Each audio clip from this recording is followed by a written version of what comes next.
Benjamin Franklin once said, "The bitterness of poor quality remains long after the sweetness of low price is forgotten." The fact is, quality matters. Join us as we make quality fun, interesting, and accessible to companies of all levels. Quality Matters is a must-listen for all things quality. Listen in, ask questions, and get back to doing what matters most. Quality Matters, brought to you by Texas Quality Assurance, where quality management gets simplified. Well, hello and welcome back to another episode of Quality Matters. I am Kyle Chambers with Texas Quality Assurance, and I feel like I say this on every episode, but again, sorry for all of the kind of the back and forth and not necessarily keeping the regular schedule on the releases here. It's just the fact of what it is. We've got a lot going on at the TQA right now, from changes in the software, some new consultation options, some options for assessments for anyone moving up to the 10th edition of Q1. So in any case, lots of cool stuff going on. It's going to do a lot to help you guys out, but we got to record the podcast. So today we're going to be following up on the QMS consultation mini-series. And what we're talking about today is defects and nonconformities. Now, this is one of the areas that we really focus on a lot at Texas Quality Assurance. Now, different consultants, different groups, they handle these processes differently. I'm not stating there's only one right way to do it, but everyone has their own style. You might not think about that when it comes to management systems and consultation, that there's a right way to do it, and we need to do it the right way. It doesn't work that way, unfortunately. A lot of us do have kind of different ways of looking at it and different aspects of how we might go about it. And that actually means from time to time, we'll go to a client that calls us, and I'll be quite honest with them. And I'll tell them, guys, absolutely love to help you. But the way we work doesn't work with the way you guys run your business. It's not anything negative about the way you operate or run your business. It just doesn't work for the way that we consult. And we would not do justice to you in that instance. Now, pretty rare that conversation comes up because we are pretty confident in the way that we do things. But it does happen. So as I'm going through all this, if you're listening, you're kind of like, Kyle, this doesn't quite sound right. I'd ask you first, open your mind, listen. But if at the end you're still like, throw that out the window, throw it out the window. Just make sure you account for the pieces of the standard and just the requirements of a good system that you must maintain to, well, have a good and functional system. All right, so let's talk about defects and nonconformities. One of the really fun things here is that all of this is kind of derived from the weird, stupid way that they rewrote the 2015 edition of ISO 9001. In the previous edition, 2008 edition, I loved this. I really did love this. We had a clause for preventative actions. We had a clause for nonconformities. We had a clause for corrective actions. Life was simple. It was good. And we made it even simpler because corrective and preventive actions, they're the same dang thing. I hear some of y'all argue, oh, no, they're not. There's a separate requirement for it in Q1. It requires you to have a preventative action. Well, it does. But we'll talk about this a little more next time. So I'll zip it on the corrective preventative action argument. We'll discuss next time. In any case, I used to love the way the 9001 standard was laid out. When we do trainings as a part of our consultation process to discuss nonconformities, corrective actions, and whatnot, we actually start by pulling up the 2008 edition of ISO 9001 because it just did a good job in laying out. 2015 edition, it's a little funny. And I focus on 9001. You may be saying, well, Kyle, we're not a 9001 shop. We're 1345 medical devices. We're Q2 over here, one of maybe 200 companies around the world that are certified for it, I guess. But, you may be saying, well, Kyle, it's different. Look, everyone in the world takes, I don't want to say orders, but they all want to be compliant with 9001. It's the biggest one in the system. It's the biggest standard out there. You would be a fool if you develop management system standard to not go glance and see what they're doing over there with 9001. You'd just be stupid not to do it. Now, I'm not going to speak towards API's motivations. Can't speak to it, not going to speak to it. But I will say the Q1 edition new edition of Q1, in which check out the podcast very recently with Kevin Farrick with API, really fantastic episode. But one of the things that we kind of see in there is like, well, API 9001, the Q1 standard, I guess, would be maybe a terrible way to put it. But the fact is that it now lines up very, very well with 9001. So if you get Q1, you're there for 9001, even better than you would have been before. It's really cool stuff going on there. But let's go in here to talking for a minute about nonconformities and defects and how we might track on and report on these things. All right. So we need to define these things. This is really the first place for everything is we have to define it. So there's tons of terms out there too, so that makes it more difficult. Whatever your term is, it's going to follow this definition. A nonconformity is any instance where a requirement was not fulfilled. That's it.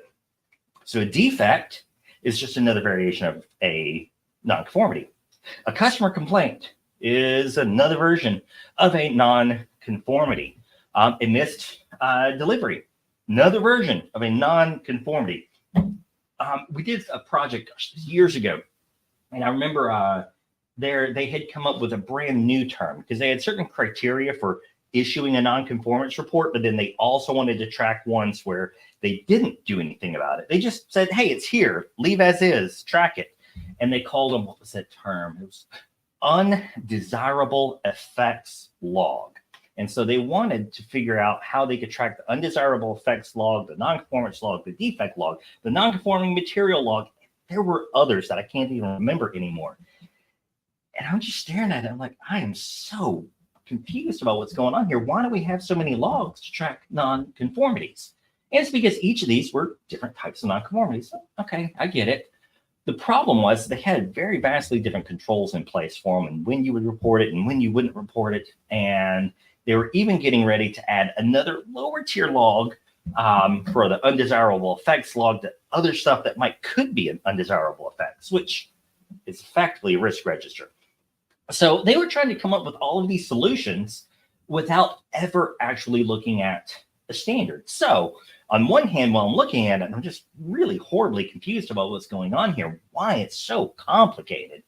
At the same time, I'm kind of like, you guys have actually done a fantastic job here because you're tracking everything. Horribly complicated. It takes forever, but that's fixable. But you've got the right mindset. We need to know when something went wrong or might go wrong, how many times it happened and what we did about it. They had it figured out. They went about it weird ways, but they had it figured out.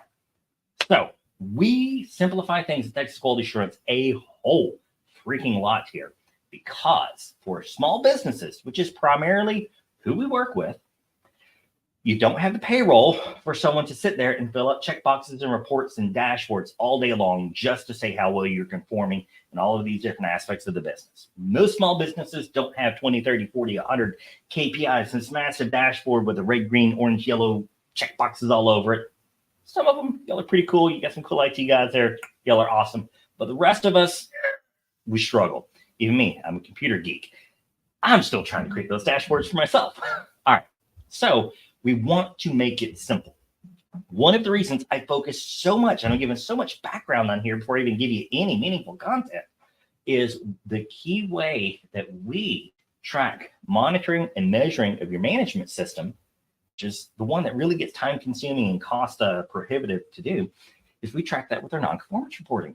The idea is that once the management system is set up and established, it is conforming to all of our requirements, and all of our known customer requirements, all of our legal requirements, all of these other things that we should have documented earlier. We'll talk about that. And when it's non-conforming, we'll issue a non-conformance report.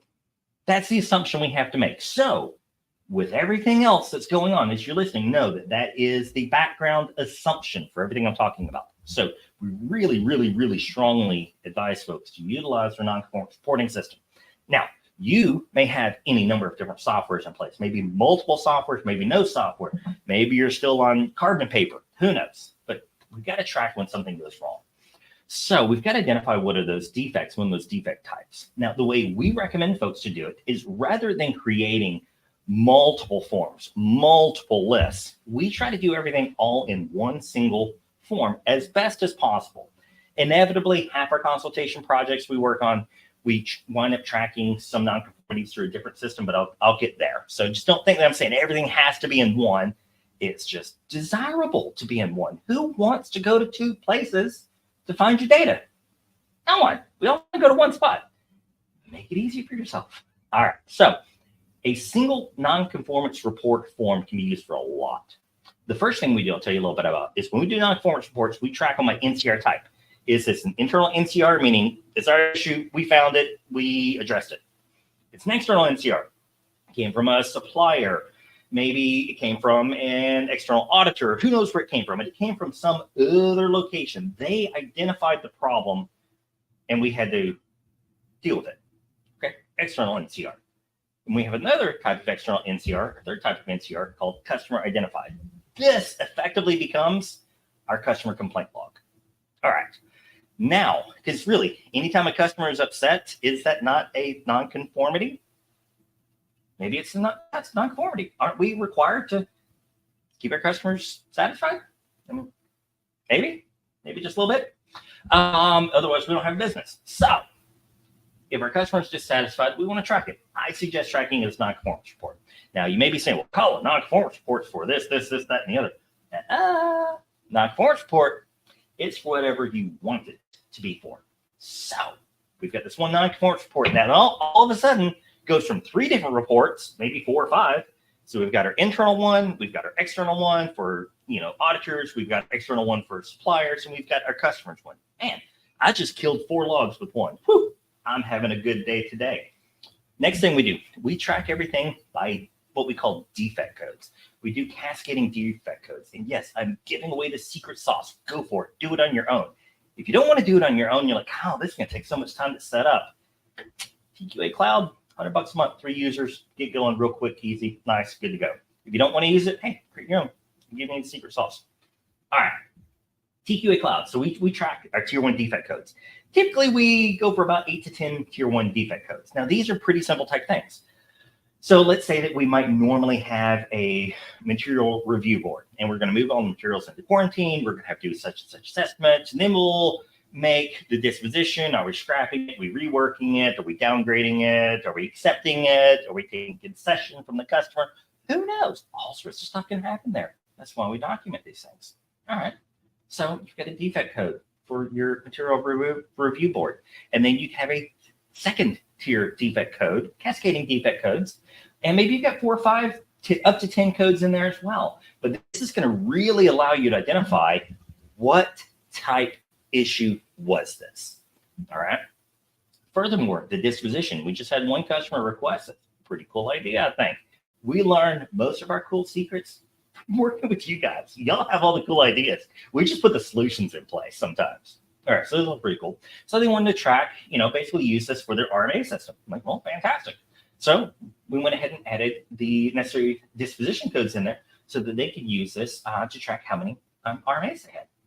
Fantastic. So now they can run a single report. Heck, we've got it pre-built in a filtered view. We could build out a Power BI report. You could do it in Excel. Again, if this is your own system, you can do all the same stuff too. And they're able to see all of the information on a very regular basis. Pretty cool. All right.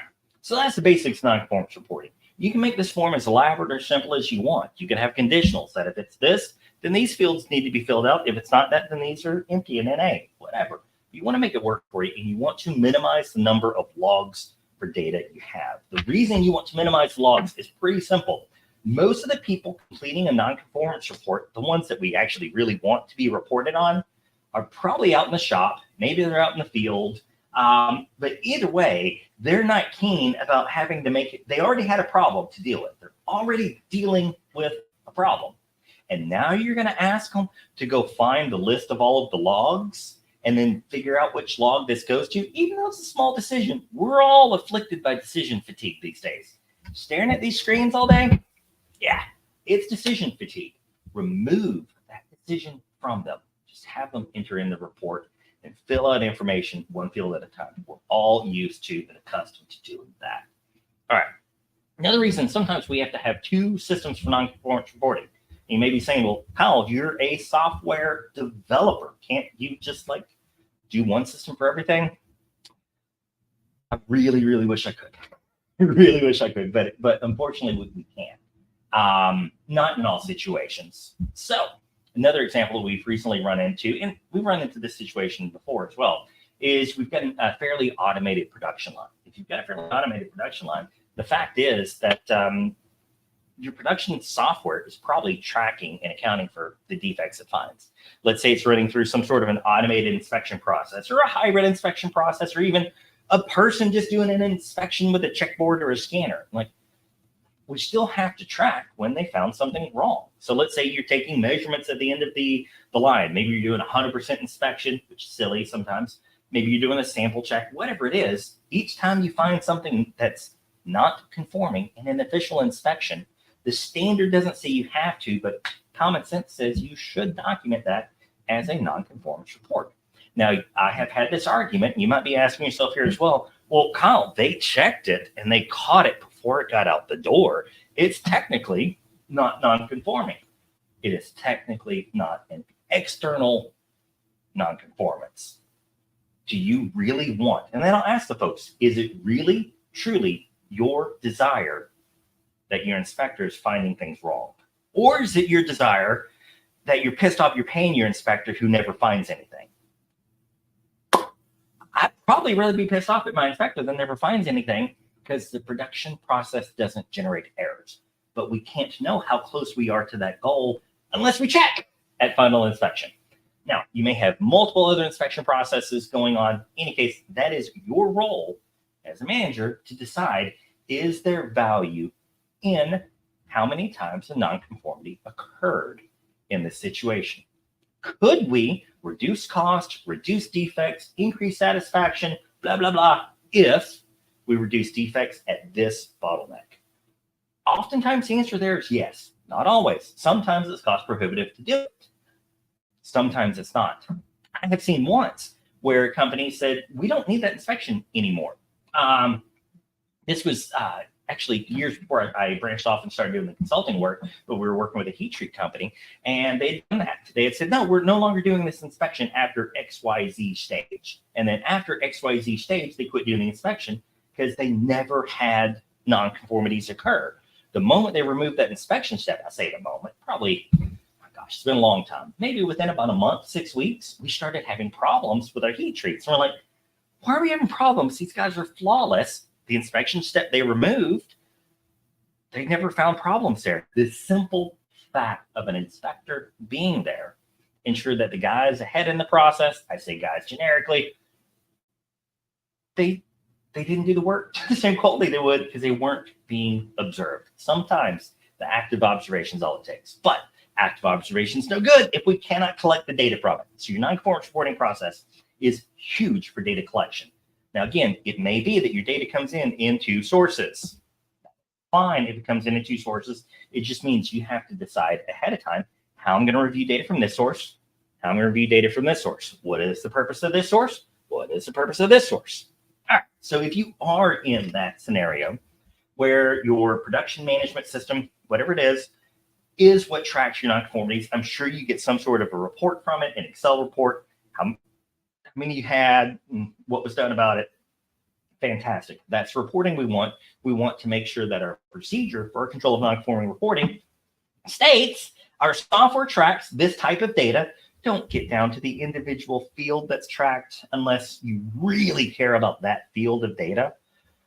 Because inevitably what will happen is a software company is going to do an update to the software. One of those 50 fields that you've got listed or 10 fields you've got listed is no longer used, or the name changed slightly. That's what the auditor's going to find, and it's going to drive you bonkers that you didn't update it. And that's a really silly finding to get in an external audit. So write your procedure so that it says what data you care about, how and when you track it, and then just make sure you do what you said you would do. Something as simple as a calendar invite to yourself to go review the stuff, pre-populate the hyperlink in there. Life's good. Maybe even give yourself a link to the work instruction that tells you how to calculate the data. Go for it. Even better if you could do a Power BI report or something like that. Hey, I don't know what software you are or are not using. Of course, our TQA Cloud customers can always contact us and request a proposal for customer reporting. But that's enough about kind of that side of it. So now let's talk about the traditional non-conformance reporting, which again, if you don't have a manufacturing system in place, your standard non-conformance report can work just fine and dandy for your production non-conformance reporting. But outside of common non-conformances like the supplier delivery was late, which heck, these days, I think that's just normal. Supplier was late. Maybe the supplier didn't include the material cert with it. That's definitely a non-conformance report. They do that very many times.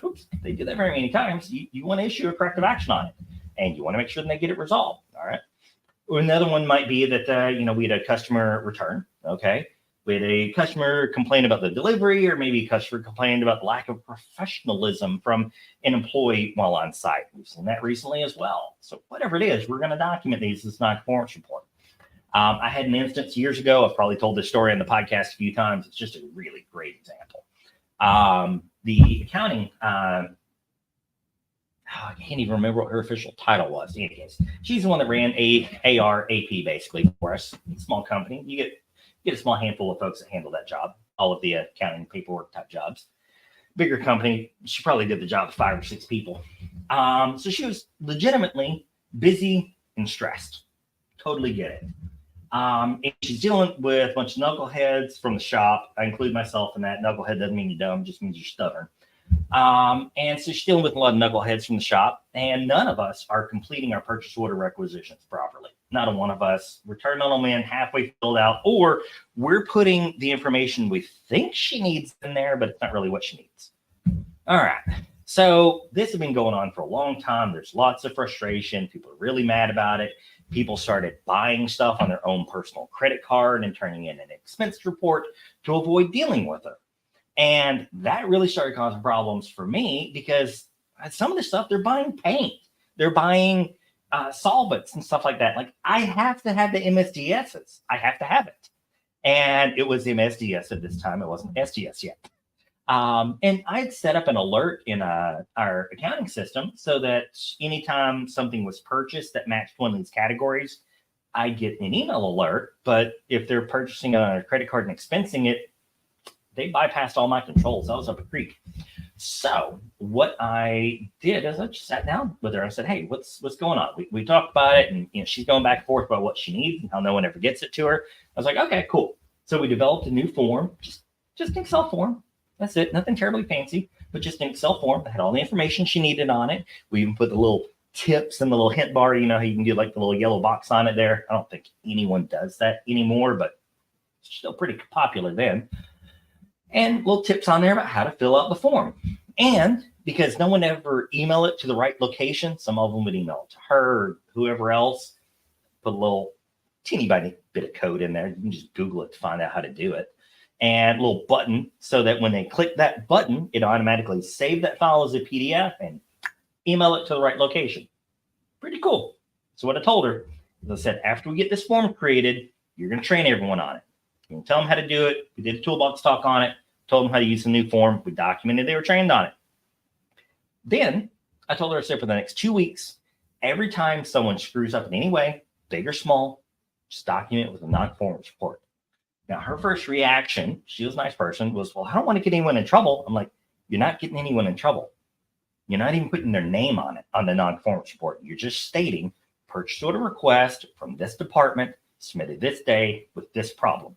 So you do that for me for 2 weeks, and I'll be able to make any changes you need to this form and eliminate all the problems you're running into over here.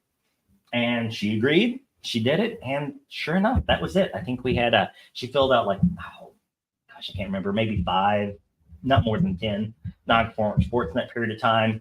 We made a couple more small tweaks and life was good. That's where non-conformance reporting comes in so freaking handy, because you might say, well, just take notes of it. Well, when we say just take notes of it, or make me a list, create a little document or whatever, people are going to use their own thought process to what's important, what's not important. If you've got a good non-conformance reporting system, it tells you what to do. Why make the person come up with a reporting scheme for it? Why?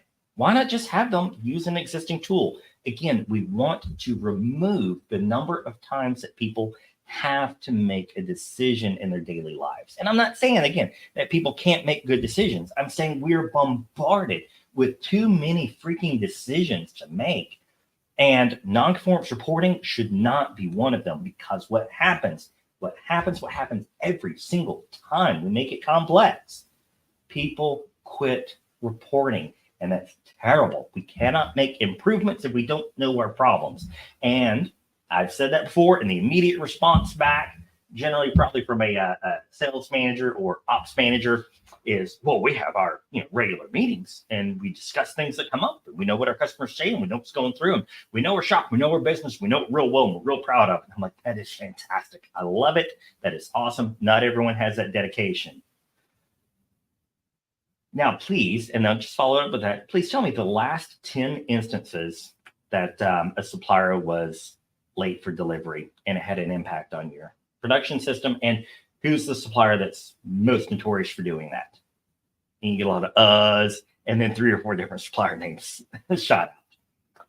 Because we have anecdotal information.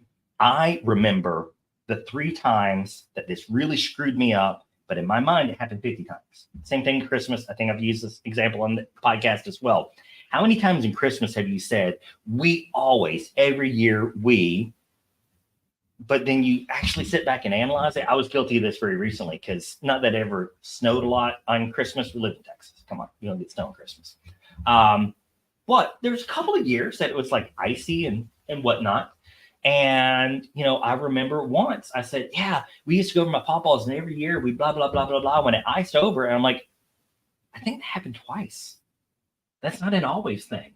But in my mind, at that moment, in my heart, I felt like this. Man, we've done this for 10 years in a row. We do the same thing in the workplace with good stuff and with bad stuff. So your non-conformance reports force you to look analytically, logically, and clearly at it. Because again, we all have that anecdotal information, and we're not aware how much it influences us. Some are better than others at it. I won't, no denying that, but we all have a weakness there. Your non-conformance report's really, really fantastic tool for maintaining quality in your business. So make sure that you expand this out. It is not just product non-conformity, and it is not one size fits all.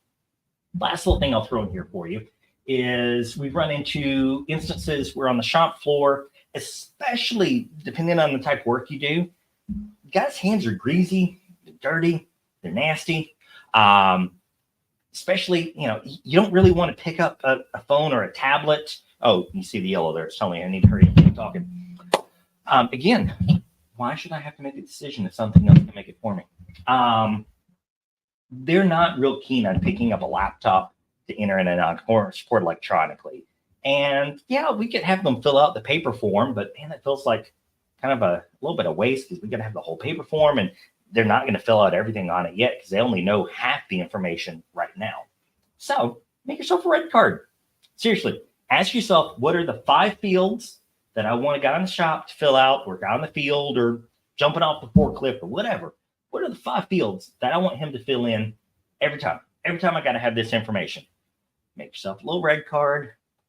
Go on Microsoft Word. Easy enough. Go on Word. Put the 5 fields of data you want on there. However many it is, right? Let's say 5, but however many it is. Don't make it any bigger than a half, maybe even a third of that page. Print them out on cardstock, have those available in the shop, have the guys turn them in at the end of the day. That's an easy enough solution there as well. We are working on a process in TQA Cloud. Again, only for those of you that are customers, of course, encourage anyone to where we're going to be able to do effectively the same thing. Oh yeah, it's red. It's telling me I've got a minute left to talk. And you can enter in the information that way. But the point is, you want to make it fast, easy, and simple for people to report nonconformities. The absolute last thing I want to leave you with is don't make your nonconformance reporting process equivalent to a write-up. We talked about this with the accounting example earlier. NCRs are not a write-up. NCR is simply documentation that something didn't go the way we wanted it to. And that is unfortunately life. We want to improve that as much as possible in our workplace, but we can't improve it until we have the data to analyze it. So you need the data, you need the data, you need the data, you need the data, you need the data. So get the data, life will be good. But that's the basics there from kind of a consultation perspective of how we look at nonconformance reporting, how to generate it, document it, what it's useful for. And again, the fact is it's just useful for so much for a small business. And phone here is telling me that I have 11 seconds left. I'm just talking to you guys. So with that, if you have not already, please like, subscribe. I promise you, when I see those comments come in and I see the view counts racking up on these things, it is a little bit more of a motivation to sit behind the desk here and record, because this stuff takes a little bit of time to go through, and you want to make sure that you put out something good. So hopefully you guys are enjoying it. If you are, please definitely let us know. And if you have any questions about quality, just give us a call. I never charge for a phone call. I'm happy to talk to any of you guys. Love to talk to you soon. And with that, y'all have a great day.